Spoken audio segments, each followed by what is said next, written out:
What's happening, everybody? Happy Wednesday, and welcome to the Dynasty Warzone, the People's Dynasty podcast, presented to you by the DWZ Football Network. And today's topic is our 2021 All Sweethearts team. That's right. Valentine's Day was just a couple of days ago, and I'll tell you who's my sweetheart 365 days of the year. He is the man of the hour. He is the man with the power. He is Jerry Sinclair. Jerry, what's up, man? Listen, don't tell the old lady that we're sweethearts. That'll just upset her. I am good. I am good. How was your Valentine's Day? Did you have a wonderful time? I know you said I am your sweetheart, but you have a true sweetheart, and I I'm sure you do. guys had a wonderful time. I do, man. My wife Lauren and I, we've been married for forever, and we did all right, man. We went and bought some wine, had some dinner. We celebrated on Saturday because we're what's known as old. I'm like, hey, when are we going to celebrate Valentine's Day? She's like, well, it's going to have to be Saturday because Sunday's a work night. And I'm like, oh, Jesus Christ. But hey, here we are. You don't make it through as long as we've been married without some compromise and making some good decisions. If you're curious to see what I look like and what Mrs. Memphis looks like, you can follow me on Instagram at Memphis185. So real quick, we're going to get into the body of the show, but want to thank you guys for the reviews. We have gotten there. We are over 200 podcast reviews between Apple and other podcast platforms. Thank you so much. This is the freest, easiest way to help any podcast grow. It's when you search Dynasty, it pulls us higher toward the top of the list, and that's where we're trying to get, man. We're trying to build this thing up, and I'm going to read a couple, Jerry. I'm going to read a couple. One of them you're going to have to answer for, buddy. You're going to answer for this. So the first one just says, "Great Dynasty info." That was from Bone Dilly. Bone Dilly, thank you. The second one says, "Highly recommended," in all caps with an exclamation point. "If you can get around Jerry eating hot dogs with ketchup, this place is the home for you. Absorb their information and win your leagues. Simple as that." That is from Wagits, Wagits, Wagits. And then my favorite, Jerry, you have some explaining to do. "Come for the great takes / stay for Jerry's good looks." That is from Cali for Life 123. Jerry, explain yourself. Okay, well, it is not a burner, so that is good. It was not me stealing someone else's phone. So it's good to see that we have finally hit the visually impaired community here at the Dynasty Warzone. I appreciate and love all of you, but really, I appreciate the comments, everybody. Um, I don't know what you're looking at, but I appreciate it. It could be the docile tones. Maybe you just like the hat. I think it's probably the hat, Randy.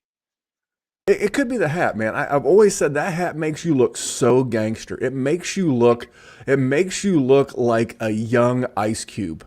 For those that don't know what a young O'Shea Jackson looks like, I highly recommend you check that out. But thank you guys so much for the reviews, and thank you to everyone who is subscribing over at the YouTube channel as well as the podcast. It's awesome. Just some things going on. The newly minted rookie rundown we recorded on Sunday for a Monday podcast with Shane Hallam. We got five of his favorite under the radar rookie picks. Then last night I jumped on with our buddies Jake and Kyle over at the FF Smackdown. And then tomorrow I'll be hanging out with our boy JD of the GOAT District. And then Thursday, another edition of the Dynasty Happy Hour Contractor. You can check us out on Instagram and Twitter at Dynasty Warzone on both. And if you're not on socials, shoot us an email, man. Shoot us an email, dynastywarzone at gmail.com. All right, Jerry, I am ready to get into this. I am ready to talk about sweethearts. Look at that. We kept the intro under 5 minutes. It'll probably be closer to 6 once we hear a word from our friend Matt Vincent over at Hate Brand Goods. All right, and here we go. Thanks for that word over from Matt at Hate Brand Goods. Remember that promo code Memphis at checkout will save you a couple of doll hairs. All right, Jerry, here it is. We're going to talk about our all sweethearts team. Now, Jerry, what's a sweetheart for you in 2021 mean? When I say the word sweetheart, what are you thinking? Someone that's of value, maybe someone that I like that not a lot of other people are liking. So some people like weird candies. Like I am a person who likes candy corn. I don't know what it is. It's not as bad as everybody says it is. And apparently, I like ketchup on hot dogs. And in truth, I don't care that people think I belong at the kids' table when I do that. It is good. Ketchup is scrumptious, and I will not hear. I know our friend Tyler, who is now a member of the Warzone. He is a fervent anti-ketchup man. Randy, that's blasphemous to me, and it's borderline reason to kick him out of the Warzone network. But luckily, you're Oh, the well, head honcho around here, so well, in fairness, he's a really good DFS guy. That's number one. And number two, I only sign off on ketchup if it's Heinz. If it's Heinz ketchup. Anything else, I'm just going to throw it out the window. Well, no, that would be polluting, but I would just throw it away, properly dispose of my trash. Ketchup is only good if it's Heinz. So my wife, again, back to Miss Lowe, as we call her, she bought the healthy, the Hunt's simply ketchup with less sugar in there. And I no. tried some of that. We had some homemade French fries. Dude, it just ruined the whole thing. I I ate feel them. like Kane is somewhere just crying his eyes out. I ate them some bitches with just salt. It just wasn't even worth it. My son can eat that sugary, blech, just gross, just gross. But so we're going to talk about guys that we just love for dynasty. Maybe they have value. Maybe maybe we think they're just going to have their breakout season. So we're going to eat our vegetables first. And what do I mean by eating our vegetables first? We're going to get the tight end out of the way. So we're going to give you one tight end. We're going to give you two quarterbacks each, two wide receivers each, two running backs each. We're going to give you a total of 7 players each. Don't know if we have any crossover, but my tight end is Mike Gesicki. Mike Gesicki was last year's tight end 7 on the season, and I'm going to hit you some reasons why I'm in love with this man from a football standpoint, purely platonic. All right, here we go. He had 45 targets, 32 receptions, and 387 yards, and 3 TDs in Tua's 8 starts. That's a pace for 90 targets, 64 catches, 775 yards, and 6 TDs. Now, in a 1 point per reception tight end league, so no tight end premium leagues, that would have been good for third in all of PPR. Obviously, George Kittle was out. It would have went Kelsey. It would have went Waller. It would have went Mike Gesicki. And this is a team that's going to have a limited receiving core. They may splash a little bit in free agency, although they did pay a kicker today. Interesting. But they're really going to have Devontae Parker, maybe Preston Williams, and then Mike Gesicki. Yeah, they're probably going to draft a wide receiver with one of their bajillion picks. But I really like the rapport that I saw, especially late in the season. He had an 11 target game, I believe, and 88 yards in that game. Just for me, I think Mike Gesicki, he was already an athletic super freak. So for me, my tight end sweetheart going into this season, Jerry, is Mike Gesicki. I think he could, based on that athletic profile and Tua's affection for him, I think he could ascend into that top 5. He certainly has the athletic profile to do so. What do you think about Gesicki? And then who is your tight end sweetheart? I'm fine with it. I think about this time last year, we were having a very similar conversation. And when we brought up Mike Gesicki, I said I wanted to see it. I said the time for talking was done and all the hype was done, and I needed to actually see it before I started to believe it. He showed me a little bit, and we just did our tight end show a couple weeks ago, and we said that there's a bunch of guys that are sort of in that same sort of range, and Mike Gesicki's one of them. I wouldn't be surprised. And I think Tua's going to grow. I don't want to foreshadow a little bit, but believe it or not, I think that is an offense that could sprout up, and I think he's in a good spot to do it.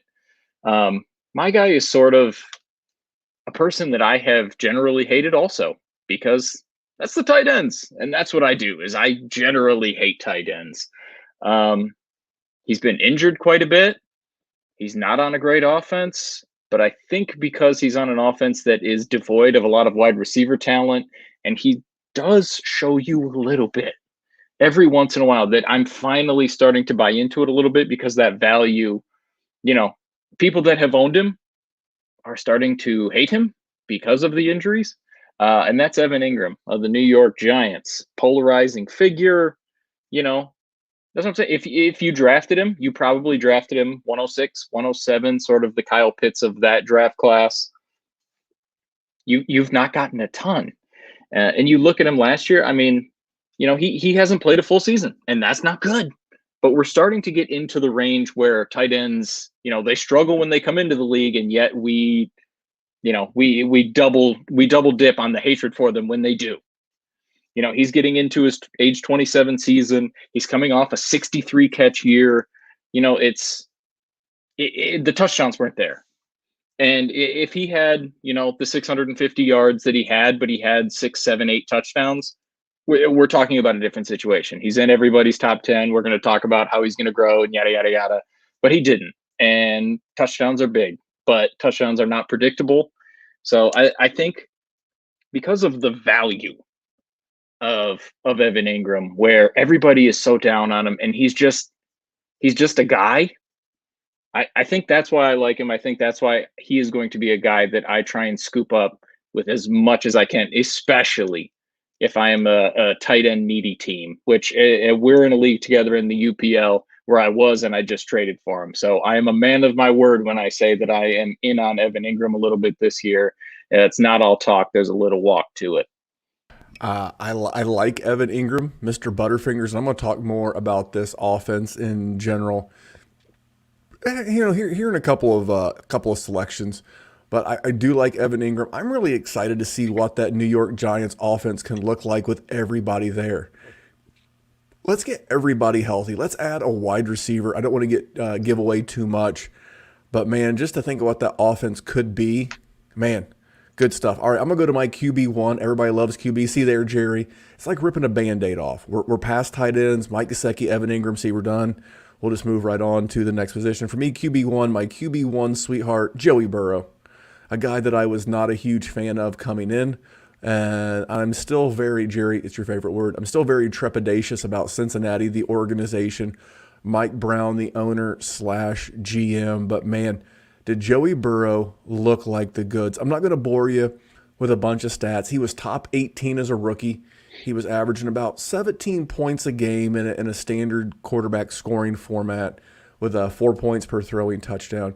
But I really expect this team to add another weapon in free agency, and they've got $37 million in cap room. One of the teams, I think they're in the top 8, if I remember correctly, of teams in salary cap space. Going to be a good wide receiver class of free agents, whether it's Juju, Allen Robinson, your boy Kenny Galladay. There's going to be some player, Chris Godwin, if they don't franchise tag him, who knows. What I would really love to see this team do is I would love to see them add a free agent tight end. I would love to see them add a free agent tight end like Hunter Henry, like Jonnu Smith. And I think the guy that would be the sneakiest best play for this offense would be Gerald Everett. Gerald Everett does have ties to head coach Zach Taylor. They were in LA together for 1 year. But I'm really looking forward to this team adding some draft capital to the offensive line. The offensive line was 30th last year in Pro Football Focus's rankings and damn near got Joe Burrow killed. So I expect Sewell, the big tackle out of Oregon at number 5 based on the quarterback demand in the top 4 picks.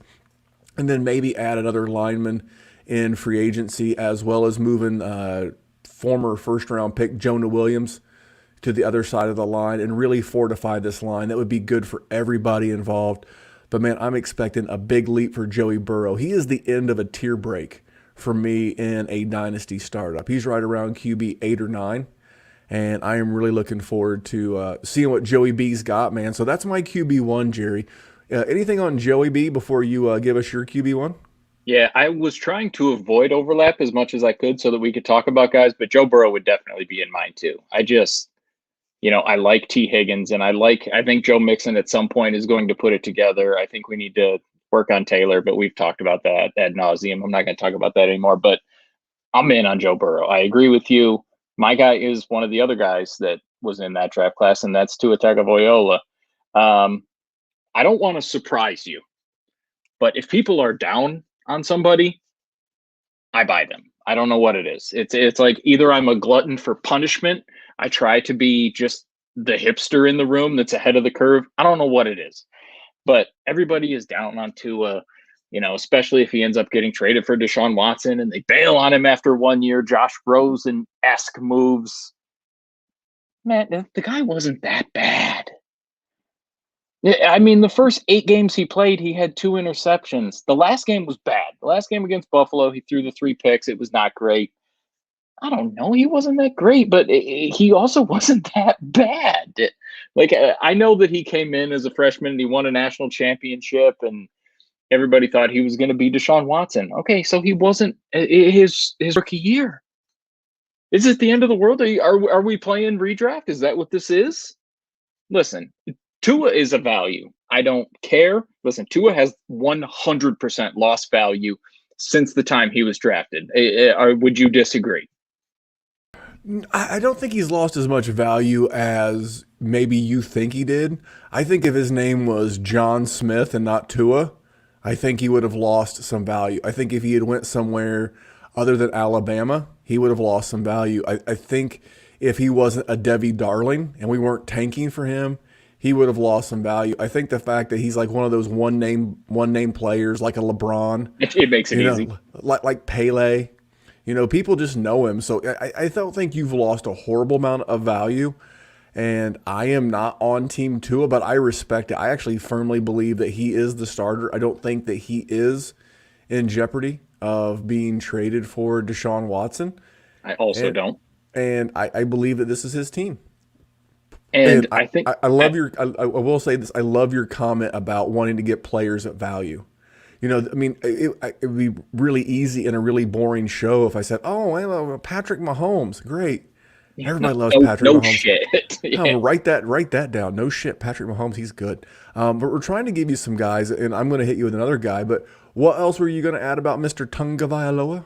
I mean, they have. They're in the top 10 of available salary cap. It's like 25 million or something, right around there. They have great draft picks. I think they're going to add a ton of pieces. I mean, would I be surprised if they added one of the elite wide receivers and one of the elite running backs of this class? No, I would not. And if you're going to add all that, plus he's going to get a second year to grow, I think his ceiling is great, and he's definitely a guy I want. And I would prefer him over a lot of the non-Trevor Lawrence quarterbacks that are in this draft class. And I don't think that's a very popular take because they're the new shiny toy. Well, let me ask you this. Tua or Justin Fields? I think it depends where Justin Fields goes, but it's close. I think they're the same thing, if you want me to be honest. Okay. And then I'll take Tua over everybody else. So Jerry said that if you have Tua hate, he wants to make sure you understand that in the Dynasty War Zone, it's... Think you gonna get away with it. Not up in here! Not up in here!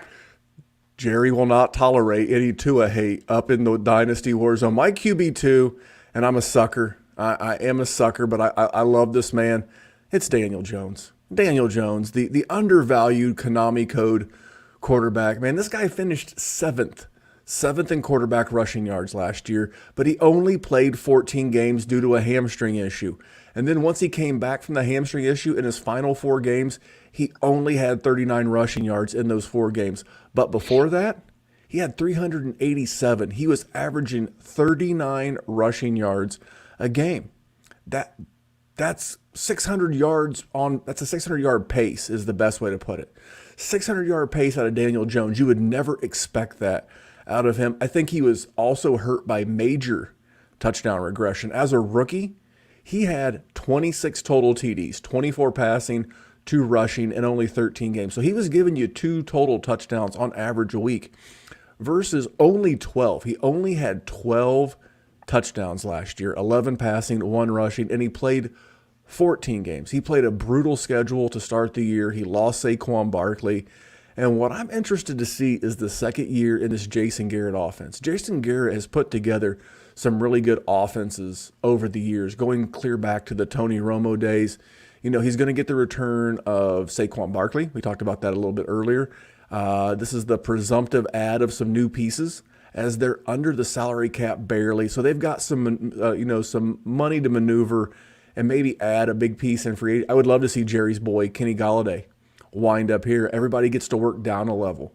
Darius Slayton gets to play the role of the 2.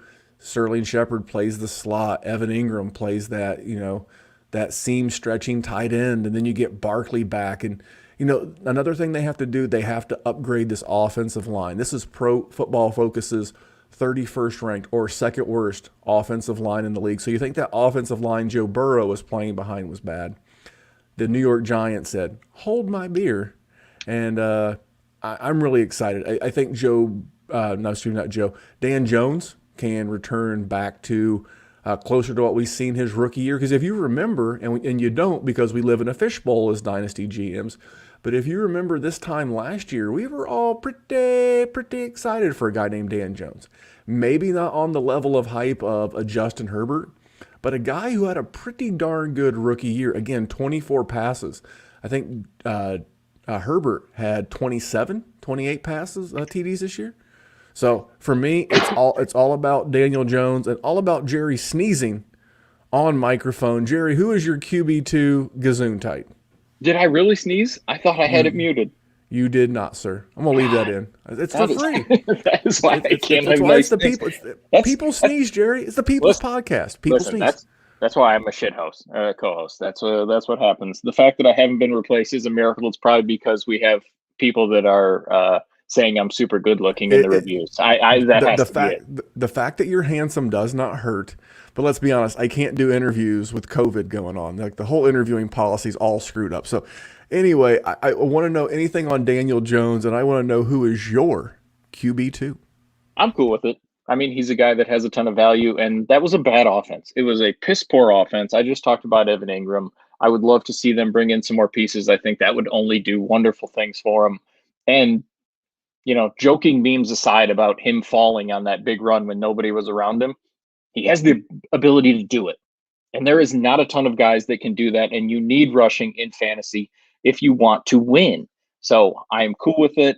And my guy is a guy that can't really do that because he is my age.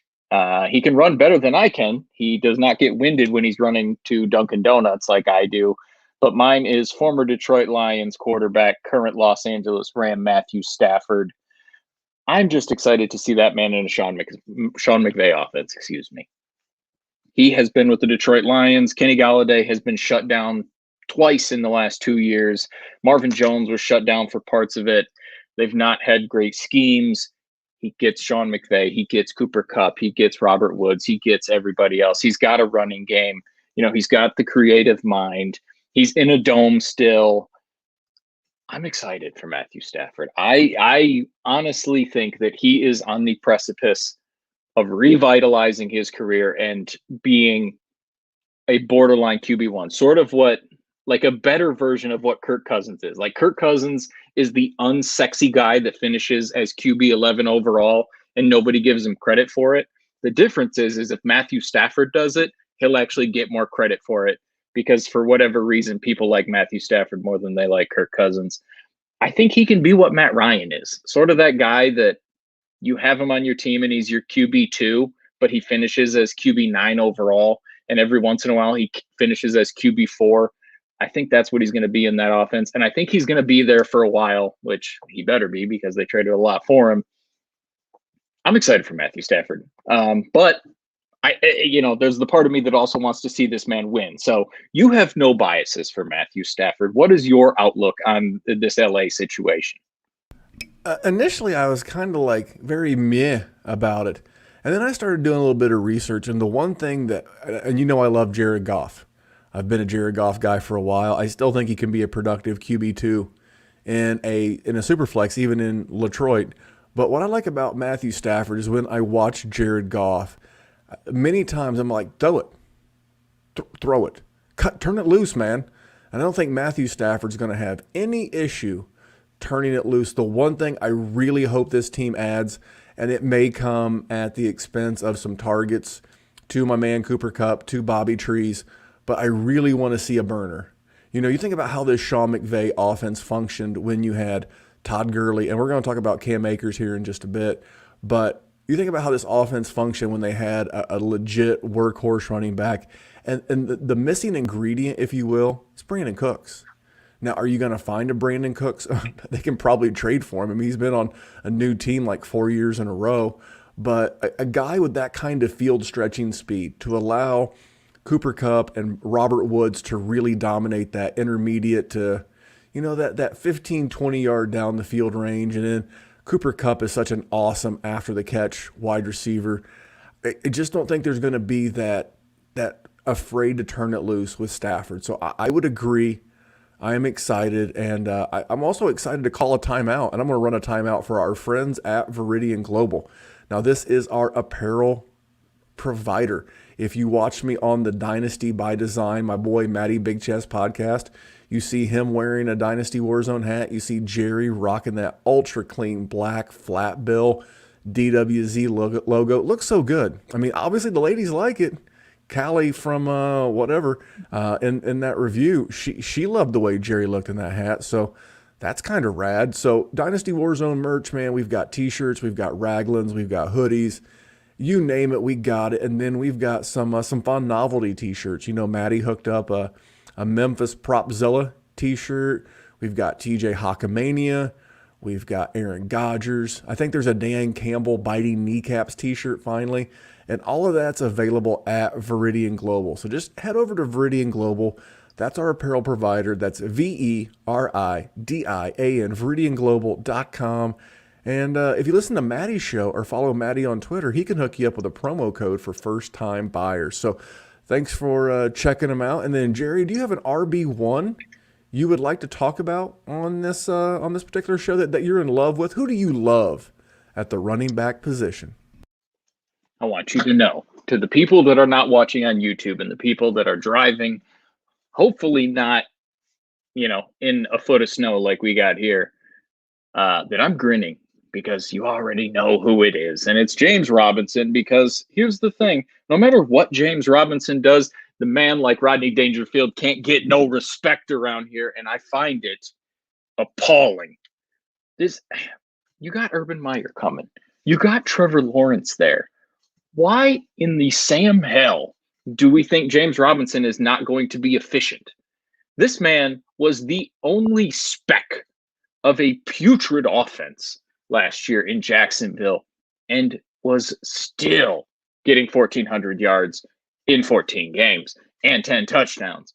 What the hell do you want? Even if the man goes for, I almost said the F word. See, caught myself. I get a little too violent. I get a little too angry when I think about the disrespect that James Robinson gets.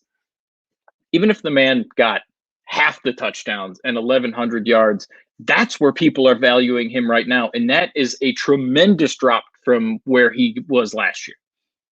I hate it. I hate seeing it. I saw someone that was ranking, it was running backs this past draft class and this current draft class, and there was like 9 guys.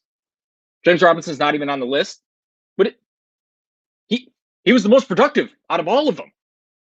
I get that you want Jonathan Taylor there. He's great and he looks wonderful and he's in a great situation. You're not going to put him on there? I got to see Jamar Jefferson's name and not James Robinson? Get the hell out of here, you bum. Get out of here with your hot takes. Like Randy says, that's just a bad take with no accountability. Yes, I am all about James Robinson. I've been all about James Robinson. And if he falls on his face, for the love of all that is good, let me know about it because I will deserve it. But I think I am going to be the one that's laughing at you for your stupid ass takes, like not having James Robinson in your top 9 of these 2 draft classes. Absurd, egregious, erroneous. I can't handle it, Randy. Well, hold on, just one more time, just in case you didn't understand how Jerry felt. Think you gonna get away with it? Not up in here. Not up in here. Jerry will stand for 0 James Robinson slander. Hey, man, I got to agree with you. I'm looking at the list of free agent running backs right now, and really outside of Aaron Jones and maybe Chris Carson, is there really anybody that makes me nervous? I mean, if someone comes in and they get a big fat payday, okay, maybe then I'm a little bit nervous if they use all that because they have the most salary cap. If they use that salary cap to pay a guy like Aaron Jones, well then, both Aaron Jones and James Robinson's value take a hit. But also in this rookie class, I've been doing a lot of work on the rookie class over at the Rookie Rundown, our new show on Sunday nights on YouTube, Monday in podcast form. Unless the running back's name is Najee Harris, Travis Etienne, or Javonte Williams, I'm not too concerned. I'm really not concerned. I know that it's rookie hype season and we're all going to YouTube and we're watching a bunch of shitty videos set to shitty rap music, and we think that Puka Williams from Kansas is going to come in and put a dent in James Robinson. I'm going to give you the not up in here soundbite. Man, get the hell out of here.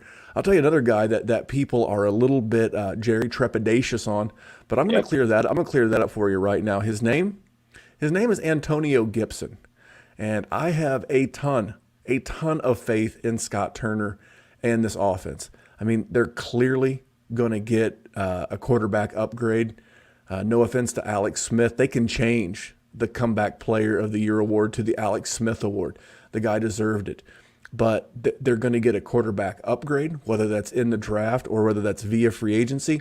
And Jerry, if I ask you, can you name the rookie running backs that had over 1,000 combined yards in both rushing and receiving? Is it just Gibby and Robinson? Doesn't matter because Gibby's on the list, Jerry. That's the trick question. Antonio Gibson had over 1,000 combined yards, and this is a guy who had 37 carries in college. Okay. Oh, everybody heard about the damn 37 carries. I heard. So, he's going to get a QB upgrade.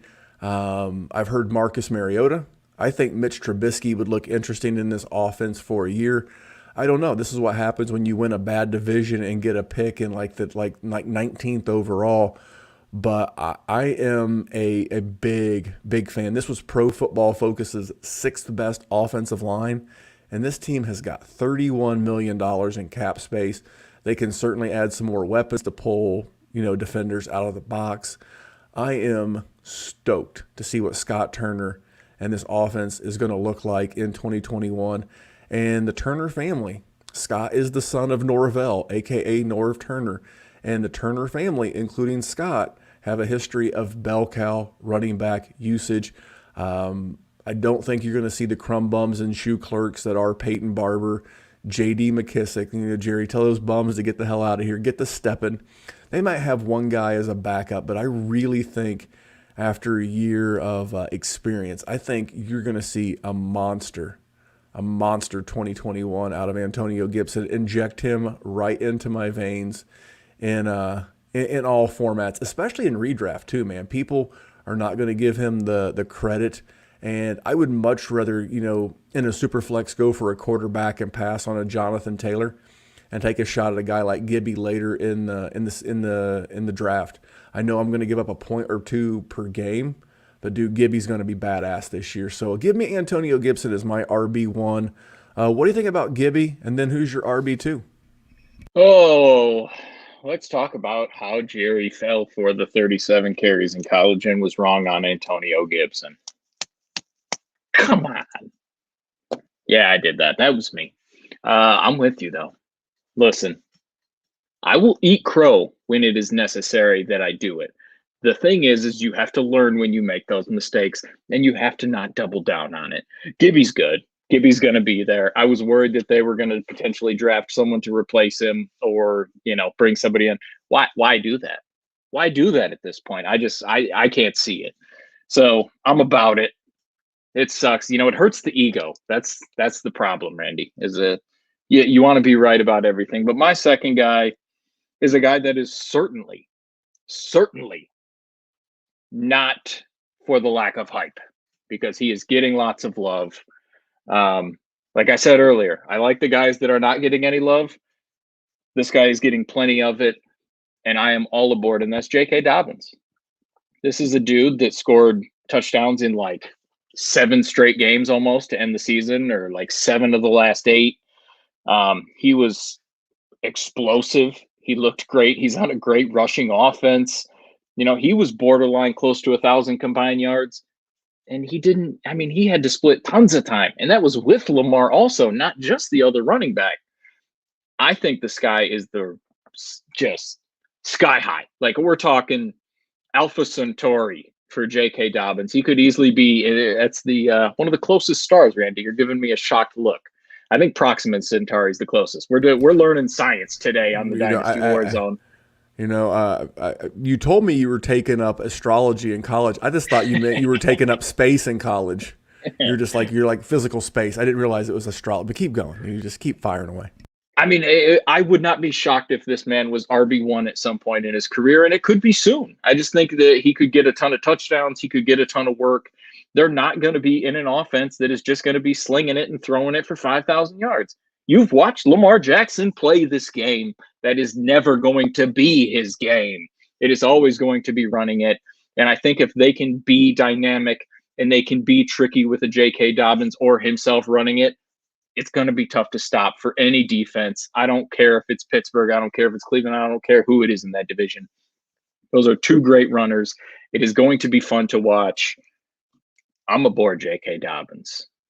Hey, man, I'm not going to take too many shots at your boy J.K. My thing is you're looking for a Derrick Henry type, workload profile. Because our man Lamar Jackson throws the ball the least to the running back position. That's my only bit of fear and nervousness with J.K. Dobbins. He was actually this time last year, he was my RB2 in the class. I actually had Dobbins ahead of Jonathan Taylor until we got to the combine and then got to the draft spot that moved Jonathan Taylor up my board. But I think he's an amazing running back. It's just that Graham Barfield stat. I always give Graham Barfield credit because that's where I heard it. A target is worth 2.8 times as much as a rush attempt. So I would love to see him more involved in the passing game. And if he is, steal, slam dunk. I've got one more running back for you. We went all rookies from this last class, but I'm going to round it out with a fourth rookie. I'm going to go Cam Akers. Cam Akers, I love what I saw down the stretch and in the playoffs from Cam Akers. Over from weeks 13 through 17, his snap share ranged from 61% to 79%.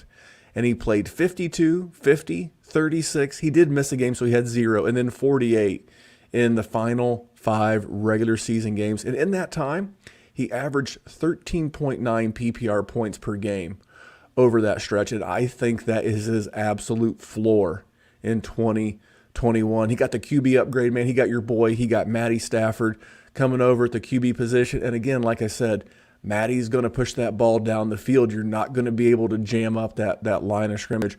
What makes the McVay offense work? Play action. How do you generate good play action? By having a running game that defenses have to respect. He's still running behind Pro Football Focus's 13th best offensive line. And, this is going to sound like blasphemy, but I'm not kidding. I think Todd Gurley's 2017 of 280 attempts, 1,300 rushing yards, 64 receptions, 788 receiving yards. I'm not going to go and be as bold as to say 21 total touchdowns, but that is completely on the table for this kid in a revamped Sean McVay offense. Oh, and here's a little nugget for you. Malcolm Brown, he's a free agent.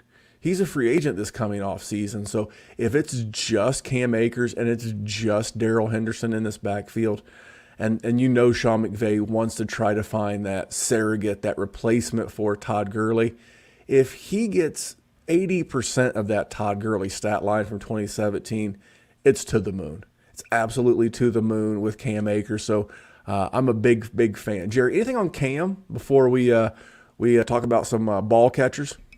I always got time to talk about Cam Akers because where I will admit that I was wrong on Antonio Gibson, I am not ready to do it about Cam Akers. I just don't love the man. I feel like he was very volume dependent this year. Listen, he had a couple games against the Patriots, just piss poor ass team where he went off, and Seattle, which was a piss poor rushing defense. I just don't love it. I mean, if you look at the guy's receptions, he had one game where he had above 2.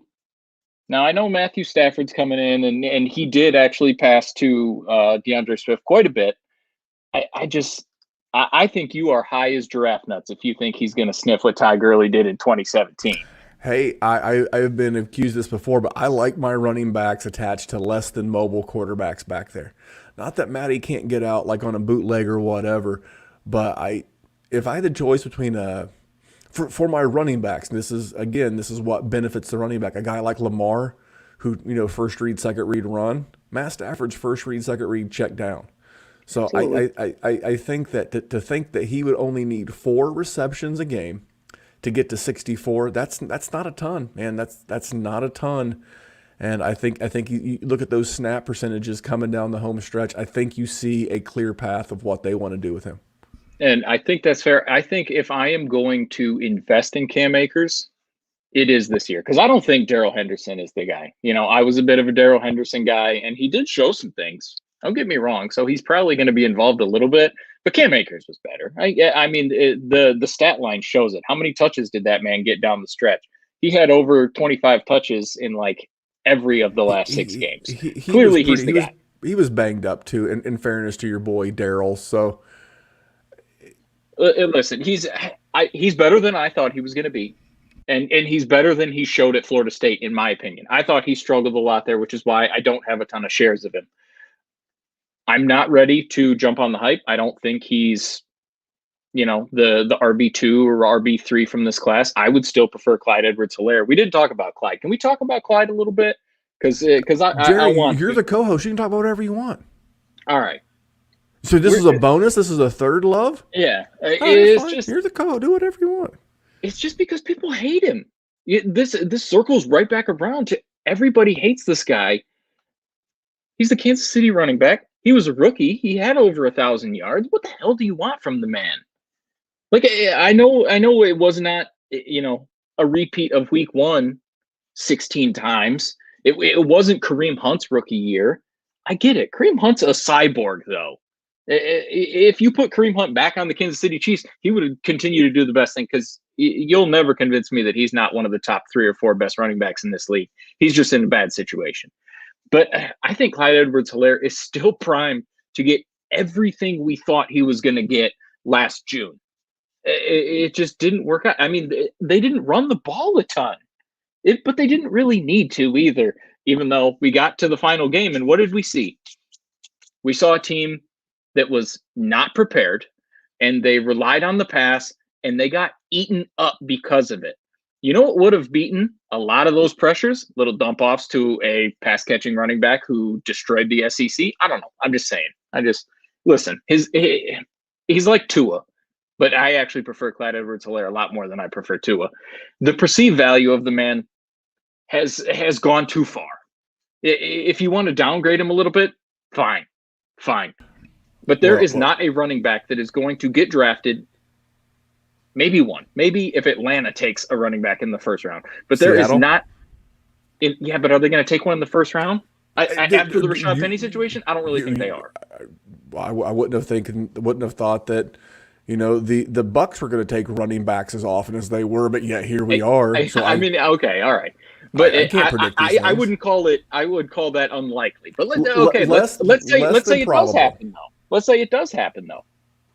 There's going to be a lot of these running backs that people are just going to go overreacting to. You said it earlier. There's really 3 guys for you. I don't even exactly love Javonte Williams. I think he's fine. Depends where he goes. There's going to be 5 or 6 guys that people are potentially going to take at 112. And I think that's stupid. And I think you can get a guy like Clyde Edwards-Helaire. I mean, it's going to cost a little bit more than that, but I don't think it's going to cost a ton more than that, especially when the rookie draft comes around. He's going to be a guy I scoop up in a lot of places, because the rookie contract for the Kansas City Chiefs that still have Andy Reid, who is the messiah that we all know about and what he does for running backs, that didn't just die. That didn't go away. I just think the value on the man and the narrative has gone way too far down. He's a guy I want. He's a guy I'm going for. Anyway, sorry, sidetrack that one. Randy, get the ball rolling. You hijacked your own podcast. It's fine. By the way, if you don't like Clyde Edwards-Helaire, Jerry is going to give you this. You better lock it up. You better lock it up. No, you lock it up. You lock it up. Lock it up. Lock it up. Jerry's going to tell you to lock it up. Lock up some CEH. Hey, he's been one of my buys for a while. But before we get into wide receivers, I'm going to call my final timeout for our Patreon. Patreon.com/Dynasty Warzone. This is our community. If you've ever been that person, you're at like a wife's work function and all you want to talk about is like fantasy football and you feel like weird because you're like, I don't know what to talk about. Hey man, you know how many points per game Clyde Edwards-Helaire is going to score in 2021? And you feel weird. You'll never feel like that with us. You'll never feel like that when you're in our Patreon. We are talking Dynasty 24/7, literally between the Iceland guys, the United Kingdom guys. I mean, we're worldwide. Iceland, the Listen, great. bless Stefan's heart. I don't know how to pronounce the name of the city that he lives in. It's got too many letters. I Too think many it's of them are Reykjavik. not. No. Uncultured swine. No, I know where Reykjavik is. He lives in a place north of that. I have no idea. I googled it. It looks awesome. It looks absolutely phenomenal, and I am jealous that he gets to drive around while listening to you and gets to look at all of that. It's jealous. It's something. Meanwhile, I got to look at the flat, desolate wasteland that is Michigan. Yeah, remember, kids, Iceland is green and Greenland's icy. But anyway, the Dynasty Warzone Patreon, man, if you're looking for your people, we're your people. We're getting ready to start startup season. We're cleaning up and collecting all the dues for 2021's patron leagues, and then we're going to roll out. And you're guaranteed to be in a league with me or that man, the man of the hour and the man with the power. And also in the group chat. That's the selling feature. They don't really want to hang out with me or Jerry too much. A little. They want to be in the group chat. And also in the group chat, on top of Jerry and myself, you've got Maddie, you've got Kyle and Jake from the FF SmackDown, you got Lou and Tyler from the Daily Destroyer podcast. You've got everybody, man. We're in there. We're getting after it nonstop, and we'd love to have you. So just check it out, patreon.com/Dynasty Warzone. And we can fill you in from there. All right, Jerry, it is wide receiver time. It is pass catcher. We got 2 each, and then 2 for the show, 2 for the dough. Who you got? Who's your first wide receiver that you're loving on in 2021? Easiest one there is, T. Higgins. I mean, for all of the reasons that you talk about Joe Burrow, T. Higgins is my dude. I don't know what you could have possibly wanted to see from the man for you to not think that he is set up for big things going forward. It's a young team. He's tied to Burrow. The man looked good. I mean, did Justin Jefferson outshine him? He certainly did. But that should not downgrade anything that T. Higgins is doing. T. Higgins is a borderline wide receiver 1 in overall dynasty for me. I really don't think that's a hot take. I'm not going to talk too much about it because if you don't think T. Higgins is good, you're probably not very good at this game. I don't want to assume that of the people that are spending their time with us in a February, because you are clearly degenerates and know better than that. The people that are here with us are clearly here to sharpen the tools in their tool belt and be out there to kick some ass and take some names. I'm a T. Higgins guy. I'm all for, out with the old, in with the new. If I read your dynasty rankings and it's got Mike Evans in here, you're going to get the not up in here sounder. I'm going to fire you up. I'm going to tell you to lock it up. It's going to be bad. It's going to be a bad conversation. My first wide receiver is Mr. C.D. Lamb. I don't have a sounder for this yet. Maybe I'll make one. Put some respect on his name. I mean, this guy was clearly the best wide receiver coming into this class. I know Justin Jefferson kicked some major ass in 2020. Taking nothing away from him. But C.D. Lamb, he only played on 62.6% of Dallas's offensive snaps as a rookie.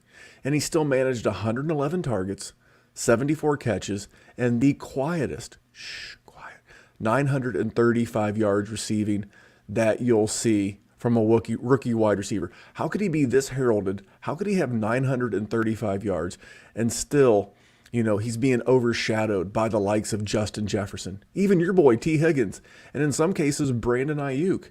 Come on, man. Amari Cooper, Michael Gallup, they're both linked to trade rumors. Now, Gallup could happen, during free agency or before the draft. And Amari really, I don't see him because of his contract situation. Now, he has no dead cap money next year. Amari is the kind of guy that I could see be on the move at like the trade deadline. If Dallas is having another stinker of a season and they're not in the playoff hunt, I could see them moving Amari then to a contender. But, man, give me all the C.D. Lamb. I wasn't sold last year. But, of course, Dallas is on TV. Good quarterback, no quarterback, dead quarterback. Doesn't matter. Dallas is on TV. I saw plenty of C.D. Lamb, and I saw enough to know that he is my sweetheart wide receiver 1 in 2021. Jerry, anything on Mr. C.D. Lamb before we get your final, we round out that roster? Dynasty players got lucky when it comes to C.D. Lamb. Now, he's not going to be cheap. Don't get me wrong. because we all watched CeeDee Lamb as a prospect and we all knew he was good. And we saw the early seasons with Dak Prescott and we knew he was good. But the production for how good he was did not match up to what he had done the full season, because he had, what did you say? Dead quarterbacks, no quarterbacks. Ben DiNucci that's a non-entity. So I would say that we got lucky, because 900 yards is not what that man deserved. That is not what that man is going to do going forward. I agree, Randy. And I am a Dak Prescott guy. He is another guy that I would have as a sweetheart. I love CD. Listen, about it. This is a 1,400 yard guy. If he had a 1,700 yard season before he turned 25, I would be shocked for no seconds at all, because I actually think it is almost certain to happen. My last guy. Well, hold on, but before you do, if you think about that, that 935 yards, again, crumb bums and shoe clerks, Ben DiNucci, Andy Dalton. There was some other crumb bum in there, and now he's potentially going to get a full 16 games with Dak. I mean, it's easy to think that you could easily add 200 yards to that if Dak had been healthy the entire year. He would have had 1,100 yards. The Dak Prescott injury bought you a buying window. Yes, he's still going to be pricey, but dude, if you could get CeeDee Lamb, you are going to love life in 2021 and going forward for your dynasty roster. All right, Jerry, sorry. Who's your last guy? No, you're good. I'm going to add to it a little bit more, because that's what we do. You said he could have gotten at least 1,100 yards if Dak stays. I think if Dak would have played, you may have gotten the extra 200 yards in one game, because the way Dak was throwing 400 or 500 yards, is it really inconceivable to think that CeeDee Lamb would not have had a 200-yard game at some point? I think it's a certainty. But my last guy, he's had his ups and downs. He was an intriguing prospect. He struggles his first year. His second year, he explodes onto the scene.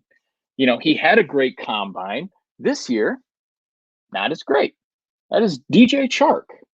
If you want to talk about a 6'4" wide receiver who can run, I don't remember exactly what it was, but I'm pretty sure it was the low 4.4s at the combine. He's going to get Trevor Lawrence. We're just circling this right back around. Sir, I am excited about this. You want to know who my sweetheart is? It is the hype machine that is Trevor Lawrence and Urban Meyer, because I am buying in. I don't care about college coaches that struggle. I don't think Urban Meyer is going to be one of them. I don't think he's Chip Kelly. I don't think that's a gimmick. That's a guy that can coach. He's done it everywhere. DJ Chark. Let's talk about this. You don't have to convince me. He ran a 4.34. There we go. Even better than I thought. And his burst score, per our friends at playerprofiler.com, his burst score was also 93rd percentile.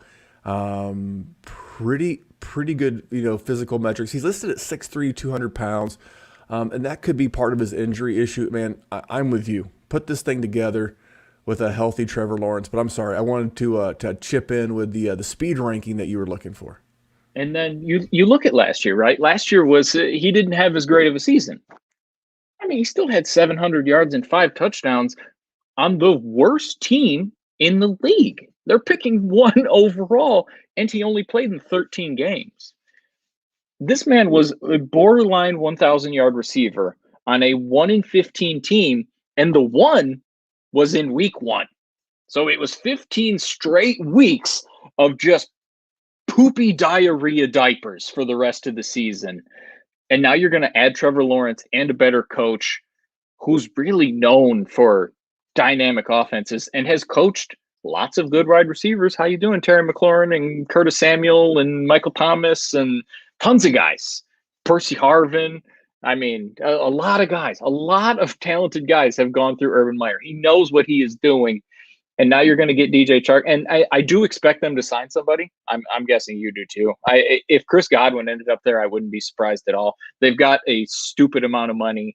They'll have their choice. I'm guessing free agents will want to sign there because of Trevor Lawrence. I still think DJ Chark is primed for a great season. I would rather have him over, a lot of the wide receivers in this class. I think you'll be able to get it because of the shiny new toy that is rookie picks and the rookie draft, and especially come May. And I think if you throw 111, 112 at somebody, when there's somebody that's on the board when the clock is on, I think you'll be able to get it, and I think that's going to be easy value. Only 24 years old. He'll be turning 25 as we roll into the start of the season. And you got to love a guy going into a contract year. What are you playing for? He's playing for money. And let's be honest, even if they bring in a rookie, that's my one fear with DJ Chark and even Laviska Shenault. But here's the thing. Much like I said earlier with Joe Burrow, what Jacksonville needs on offense is really a legit pass-catching tight end.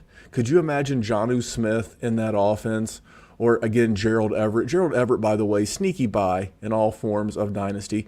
He's going to hit the free agent market, and a lot of teams need a tight end. Think about teams that use tight ends well. If he goes to the Colts, if he goes to Cincinnati. So make sure you're kicking tires on Gerald Everett.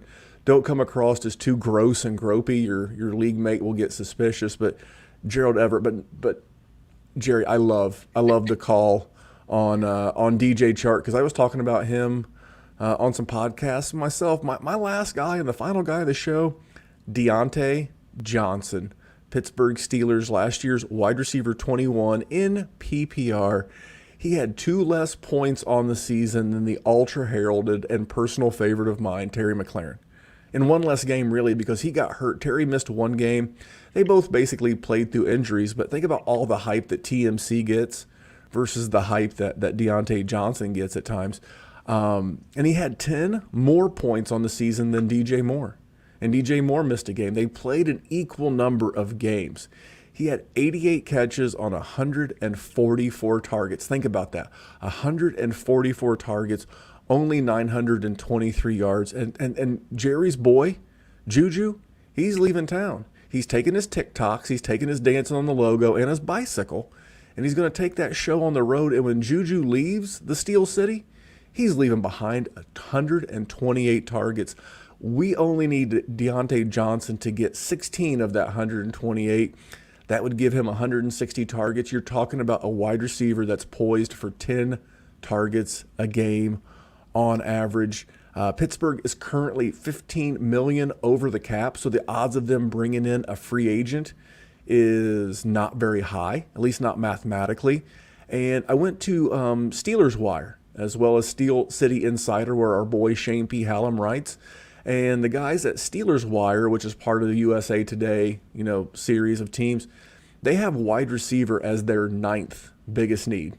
They have interior offensive line, exterior tackle, edge rusher, outside linebacker. They had literally everything but wide receiver. I think this team is going to continue to feature Deontay Johnson and get him while you can. The price is only going to go up in 2021. I traded him in one league. I traded Keenan Allen straight up for him in a Superflex league. I was not a contender, and I would do that all day, and I love Keenan Allen, but I'm getting the same 160 targets on a younger asset. Big fan of Deontay Johnson. Jerry, what do you got on Mr. John? Jerry knows Johnsons. So Jerry, what do you know about Calvin Johnson, Ty Johnson? Randy Johnson, he was a pitcher for the Seattle Mariners. Anyway, Jerry, what do you know about Deontay Johnson? What a segue. That was a great segue. Yeah, he also crushed the seagull or whatever it was. That's his best highlight. Yeah, that's a Randy Johnson bird is a great YouTube search. Just the I think, it's tough because Deontay Johnson is a person that if the person already has him, they love Deontay Johnson because there is the group that loves him. But you could definitely get him because the drops. I think the drop narrative that happens, which, they're the Pittsburgh State. You talked about how Dallas is always on TV. I don't know about in Indianapolis, but up here, we get every Pittsburgh game, it seems like, all the time. So I get tons of Steelers games, and I'm guessing everybody on the East Coast does. And they talk about the Deontay Johnson drops. It also helps that he has Eric Ebron, so they just get 2 people that they just get to talk about drops all the time. So I definitely think you can do it. I didn't realize how many targets that man had. Randy? Holy shit. Holy cow.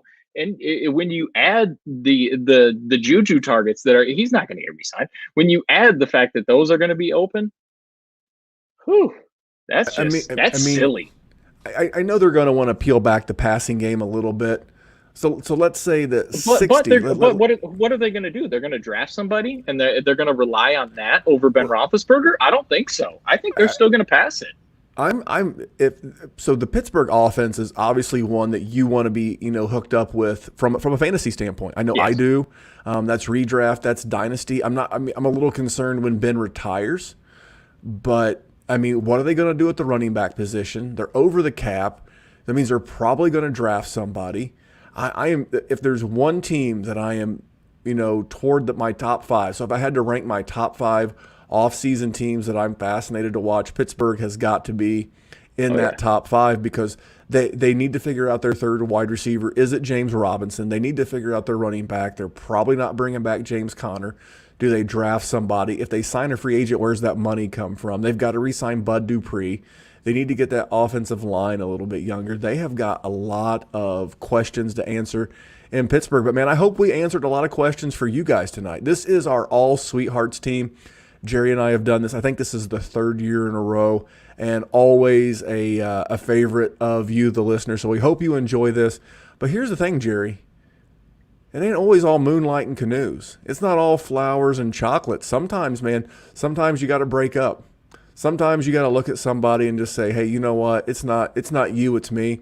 But in the case of Dynasty Fantasy Football, we're going to say it's not me, it's you. You're old. Or I don't think you're going to produce at a level that equates your value anymore. So Jerry and I are going to be back here next week with our 2021 all breakout. I'm not break up. We're breaking up with them in 2021. Another great show. Jerry, anything for these fine athletes before we jump on out of here? No, just go out and get your sweetheart. You've all got one. You've all got somebody. Whether it's a value, whether you just love them, I don't care. Go get them. Make your team yours. It's the rule of one, the Herm Edwards rule of one. That was one of my favorite things at the rookie symposium when we were still allowed to gather in groups. Herm Edwards did his famous, one house, one girl, one piece of jewelry. Every team, you should be able to have one player that you can pay maybe 10% above market for because they're your favorite player. Part of playing fantasy football is being able to root for the guys that you have on your dynasty rosters. I have a lot of George Kittle. I've drafted most of my George Kittle, but I enjoy watching George Kittle play football. It's a lot of fun. And knowing that he's putting up all those yards and points in my rosters on top of the fact that I like him, that's grand. So Jerry's right, man. One. Limit yourself to one. You can't be out overpaying or you're going to have a roster full of shiny things that you like that you're not winning. Because remember, not everyone's going to value them as much as you, but we value you, the listeners and the watchers on YouTube, so much. Thank you for the reviews. Now the next goal, because we're not satisfied. Our next goal is we're marching toward 300. One of my favorite low key action movies because it's not really that historic, but it's a good movie all the same. And you're a good group of people listening to a good Dynasty podcast. But on behalf of that man, he is the man of the hour. He is the man with the power. He is Jerry Sinclair. I am your host, Memphis, and be back here with us next week when we're breaking up. And here at the Dynasty Warzone, we're just trying to make the world a better place for fantasy football. Thanks for tuning in. Have a great night, guys.